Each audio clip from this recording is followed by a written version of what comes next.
All right, welcome back to Tell Your Story Alaska. Today, I hope you can bear with me because I woke up this morning with a pretty sore throat. So I'm going to do my best to get through, but I have my water with me and I have my notes with me, and we will dive right into today's story of Beluga and Buckland, Alaska. Beluga sits on the northwest side of the Cook Inlet on the mainland. I've actually flown over Beluga many times. I like to fly along the coast there when I'm heading that direction. Specifically, I think the most recent time I went was I was heading down to Polly Creek, which is a place where you can land on the beach and do some clamming, and you pass Beluga on the way. That was the last time I flew by there. But Beluga is, on the north side of the Cook Inlet on the mainland, even though it is part of the Kodiak, what do they call it? The region, the way they section off areas of the state in the Kodiak region, but it's not on Kodiak Island. Beluga is an off-road community, so it must be accessed by boat or plane. The census data only goes far back as the year 2000, which reports 20 residents. In 2020, Beluga reportedly has 32 residents. The official village area is 99.84 square miles. So those 32 residents get to share 100 square miles of land, which is not too bad. That is a really big backyard, which is pretty cool. The Chewitna and Beluga rivers flow through this area, and we'll talk about those a little more shortly. The racial makeup of Beluga is 75% white and 25% native. So it is a primarily non-native community who are presumably made up of the employees of the power plant. And the power plant is the most prominent part of Beluga. It is called the Chugach Electric Power Plant, which is situated on a gas reserve for on-site extraction, which powers this power plant. The plant powers half of Anchorage's power, so it's essential to a huge number of Alaskan residents, which is interesting in how important things like this is, because I think it was last winter, it was very cold and the power went out for like 4 days, and people rely on electricity to heat their homes, with their furnaces and stuff. Now, I heat my home with a wood stove, so I don't need electricity to heat my home, but some of my friends at the time were getting pretty chilly. So it is essential for consistent power, and this power plant provides half the power for Anchorage. Let's see. So Chugach Electric Power Plant of Beluga is the state's largest natural generation facility, commissioned in 1974, with 6 natural gas-fired turbine generators generating 385 megawatts.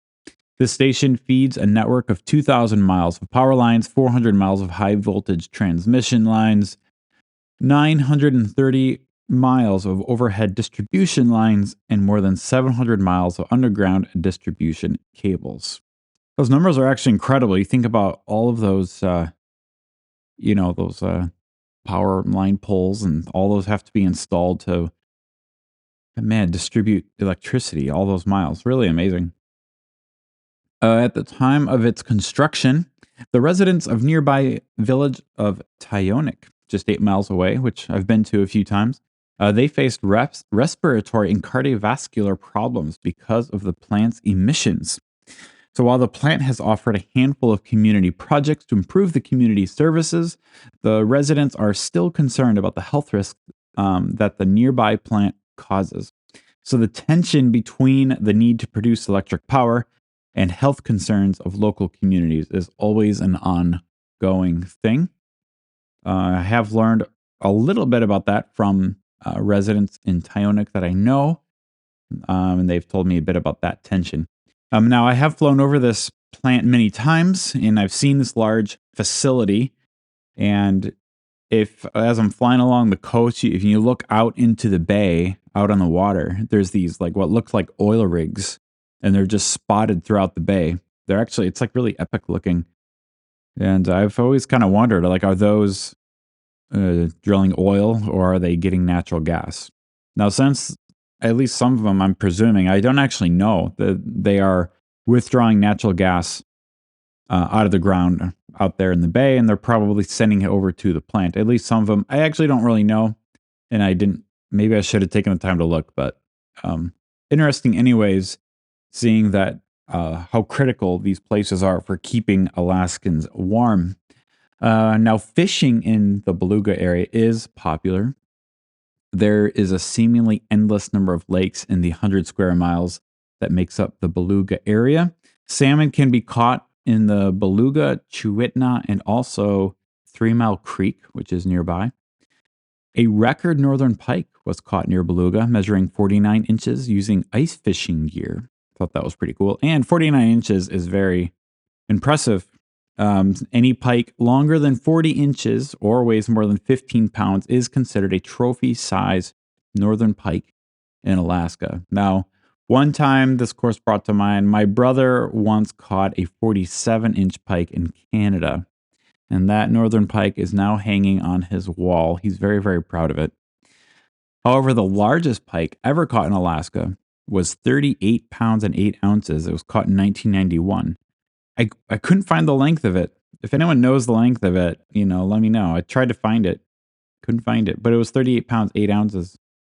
However, I did read about another record pike caught at Red Shirt Lake, which is sort of nearby. And I have fished Red Shirt Lake and caught a lot of pike out of there. But someone caught a pike out of there that was 54 inches. That's really unbelievable. That would be really fun because those pike are really good fighters. They're fun to catch. They're not the greatest for eating, but they're fine. Anyway, 54 inches. I also learned that pike can live up to 30 years. So there you go. There's my bunny trail all about Beluga. So that's all I have on Beluga. It's really kind of a new community largely because of that power plant there. All right, let's talk about Buckland, Alaska. Now, Buckland is a very special place for me and many people kind of in my circles because I have been there at least to the airport many times. I was thinking about this today. I was surprised that I've been there so many times, but I've never actually walked into the village. I've been to the airport a gajillion times because I've picked up young people to fly them to Bible camp. And so I know a lot of people there. I just haven't been to town yet. So I'm actually kind of sad about that. Anyway, the census data for Buckland goes back to 1920 with a reported 52 residents, but that doesn't mean its history starts at 1920. It does go much further back. Today, Buckland is home to about 550 people. Buckland sits on the west bank of the Buckland River, which is about 75 miles south of Kotzebue. When I fly to Buckland, I usually come from the east, and it's surrounded by these open rolling hills. There's no trees. It's just like this open kind of rolling hills landscape. There are plenty of creeks that have kind of carved their way through those hills, and it can be quite lovely. There's like these little oases, around these creeks as they wind around. But another thing I've noticed flying into there, it's really notable, are these black spots that dot the terrain. And these black spots, I have since learned, are where lightning has struck, and there makes a little mini wildfire there. And they most of the time they just kind of burn themselves out. Like they usually don't get any bigger than the infield of a baseball diamond. That's about how big they get usually. And because there's no trees, there's just kind of like low shrub and grass. It just kind of dies out. But there's these black spots that I've always noticed flying into Buckland. Now, let's see. In recent memory, the residents have moved the town at least 5 times in places such as Elephant Point, Old Buckland, and New Site. Residents moved to Elephant Point for a short time in 1941, and it was called Elephant Point. We'll get to the why it was called that in a second. At that time, there was 108 people living at Elephant Point in the 1950 census. However, residents soon returned back to the present Buckland site there on the Buckland River. There are still buildings on Elephant Point today that I could see on Google Earth, so I'm not sure if they're occupied, but I thought that was interesting. And so now the naming of Elephant Point came from a expedition in 1826 by a Royal Navy captain named Frederick William Beechey, who wrote of this location. He said, quote, "I bestowed the name of Elephant Point upon," I'm sorry, I'm messing this up. "I bestowed the name of Elephant upon the point to mark its vicinity to the place where fossils were found." And so whenever I hear fossils, I always perks my interest. That was pretty cool. I have like this secret bucket list item to find my own fossils in Alaska, but that hasn't happened yet. Anyway, hence that's the name Elephant Point was assigned because of mammoth bones found there. The residents of Buckland are Inupiaq Eskimos, and they depend on reindeer, beluga whale, and seal for survival, and also quite a lot of fishing as well there in the Buckland River. Still today, flooding is a major issue in the town, which is probably why they've moved so many times.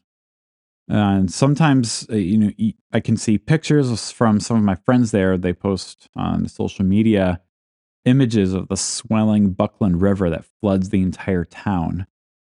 And it's really kind of shocking photos. But the buildings are well built, planned for that, and they're up on stilts. And people in town just kind of get around in boats.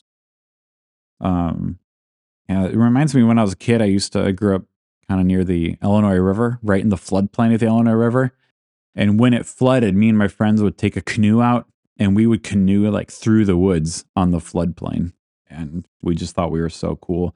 But there in Buckland, I did it for fun, but they did it because they have to. Like that's a necessary part of life. When it floods, they get around town in their boats.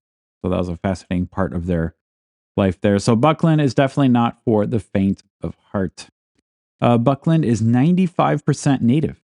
It is 3% white, 1% mixed, and 1% Hispanics. So it's essentially a native village.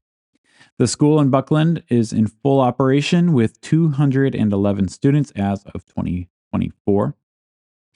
I know that basketball is particularly popular in Buckland because I have played these young people, at the Bible camp, and they are really good at it.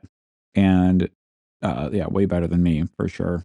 Yeah, basketball is a really neat part of their community, and they're really good at it.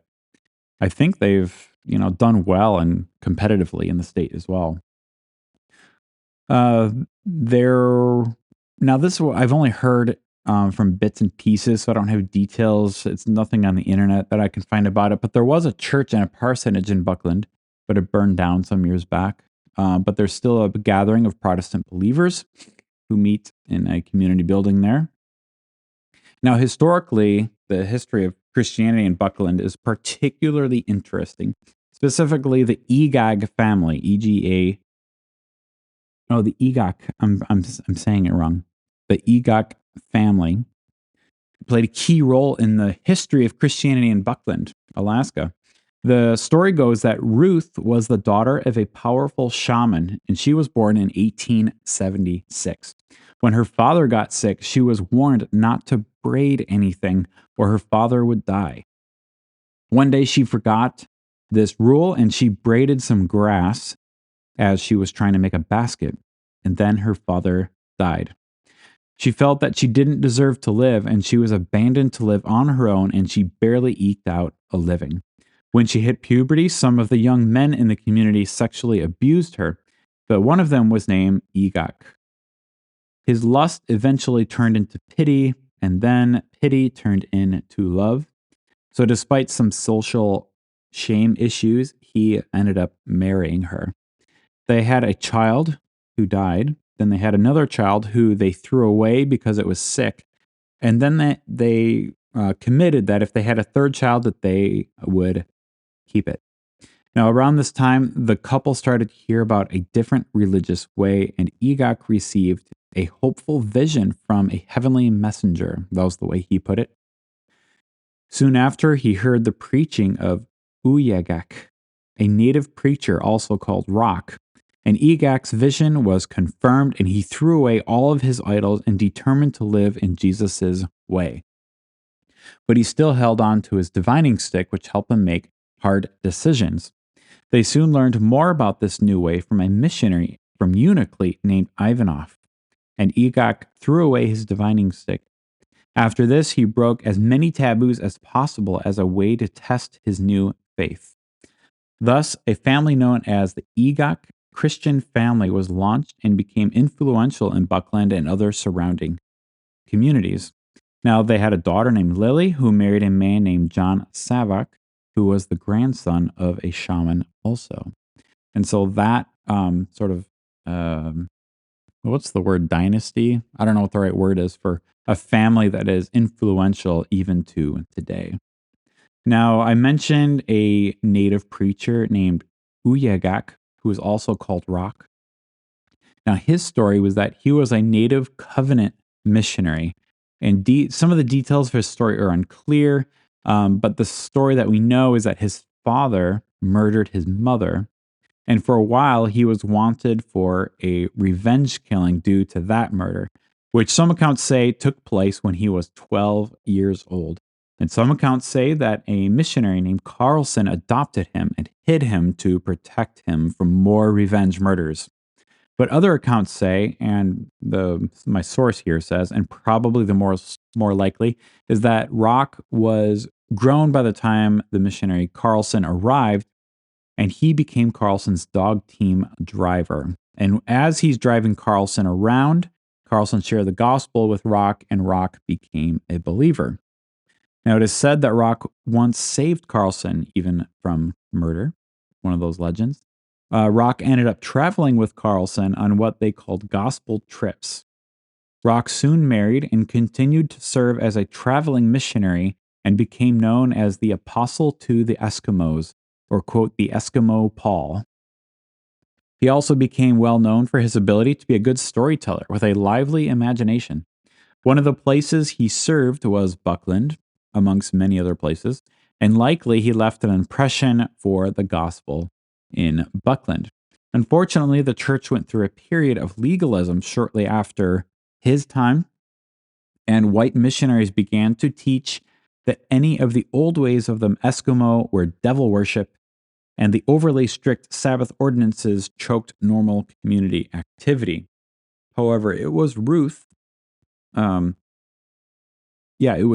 who I've already been talking about, who had a quiet challenge to the white missionaries' influence that brought stability to the church by helping them recover from legalism and contextualizing the church to native culture. So I thought that was a neat story. There's a couple other missionaries mentioned. One is named Levi Gregory, who was a native Christian leader who held services along the Buckland River, along with another native man named John Armstrong. Now, I didn't find much more information about them, but these were also other native Christian leaders. So we can learn from the example of the story of Buckland that while missionaries from outside of the native culture played critical roles, it actually was the native Christian leaders themselves who really made the impact to remove fear-based power, which was held by the shamans. That was removed by the gospel of Christ, and the people found freedom from fear-based living into love-based living in Jesus. So that was really led and spearheaded by native Christian leaders. Now, one of my sources for this was a paper by a man named Nicholas Bruckner that someone gave me. And the name of this paper is Native Alaskan Leaders in Covenant Mission, 1887 to 1960. A fascinating read, and I will just end this episode, which is going to be shorter today because my throat is hurting. I'm sick today, I think. But here is the quote on this issue of the shamans in places like Buckland. Native evangelists did not suffer some of the handicaps of white missionaries in bringing the gospel. Uyagaq, I hope I pronounced that right. Uyagaq. He did things that no white missionary could do convincingly, and that was deliberately and blatantly break powerful taboos without ill effect. It was clear that whites could, but one logical interpretation was that whites were subject to a different set of rules than Inupiaq. Uyagaq often held up a Bible when breaking a taboo to ridicule the shaman, or Angatuks. Make sure I pronounce that at least somewhat right. Angatuks. The shaman controlled the people through fear with hundreds of taboos, promises of death for doing or saying any particular things. Many shaman claimed to travel through the air in the power of the spirits, visiting other places, even the moon. They were known for conducting spiritual battles with one another and being able to kill anyone through the spirit world.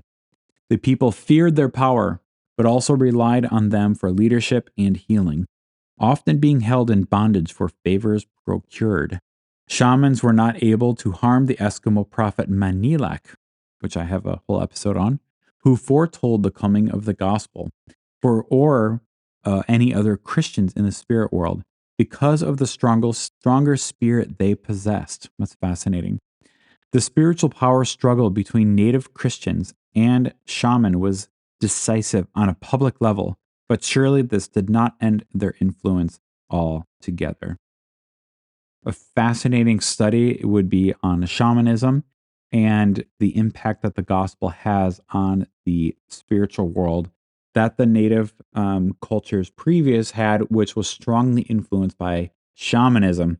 There's some fascinating stuff that I'm very interested in. So that's it, guys, for Beluga and Buckland, Alaska today.